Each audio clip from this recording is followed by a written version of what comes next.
Well, good afternoon, ladies and gentlemen. Here comes the time when someone has to come on stage and close the event. And no one in the audience, I suppose, would like to hear another very long speech. So I will be brief. Now, a few things I want to share with you. I think today we've put together a very exciting, very fruitful, and I would say timely event, especially less than 2 weeks after the conclusion of COP27 in Egypt, to talk about business roadmap towards net zero. I think this is a very important topic. And my feeling is that today everyone embraces the conversation, everyone enjoy the sharing, and there will be a lot more to be done. Now, when it comes to the latest climate science, I think before COP27 there are a few new publications. We are all reminded that actually this year, 2022, average global temperature rise is 1.2 degrees Celsius compared to the pre-industrial period. So, with not enough action around the world, we are actually heading towards, we are on track to hit 2.7 degree by mid-century rather than 1.5, which is our aspiration. So I think this is a clear signal that we have to do more. It doesn't mean that we should feel negative. Actually, I want to make sure that we are ending this event in a positive note. So BEC actually believe that even though the window is closing very quickly to reach 1.5, we are still very optimistic. We think it is still doable. But it is doable only if we, number one, turn ambition into action very quickly. And number two, we have to work closely together. No one can do this on their own. So we have to have more partnership. We have to really join hands and make sure that we have our common vision and try to get things done. And I think we also need to investment in terms of innovation and technology. And I think in the last session, we talked about talent. So investment in talents is also very, very important. Now, today we have 4 sessions. I'm sure you've learned a lot. I really got inspired by all the presentations, and also I enjoyed all the panel discussions.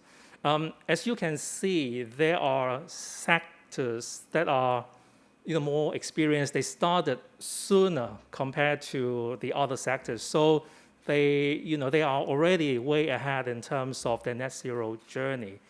Whereas other sectors, they need a bit more support. Now, we talk about, for example, the hospitality sector. Actually, you have been doing a lot. But the thing is how to bring, as Merlin said, individual efforts and put them together as collective voice. So I can also assure you that BEC actually would like to carry on with this conversation with some of the sectors, including the hospitality sectors. Actually, I had a few discussions with Merlin before the event. So one of our target, as a demonstration of the success of this event, is not about how many people actually attended the conference. It's actually after the conference, what we can do to facilitate and further this conversation with the industry. So we will contact you, not just hospitality industry, but also the other sectors and industries. We'll make sure that there will be other opportunities to carry on with this conversation, to find solutions together, to make sure that we all contribute together to this net zero transition.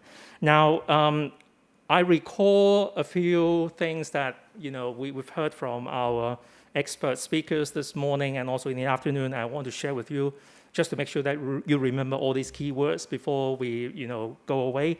We talk about data this morning and information and how do you make the best use of those information. We talk about digitalizations, which is very important for the net zero transition for different industries. We talk about disruptive thinking, be prepared for disruption. We talk about step change rather than incremental changes.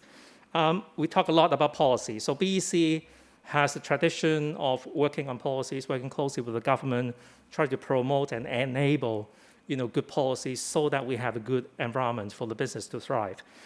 We talk about granularity in terms of the measures, the actions, the plans that we are going to put together. This is important.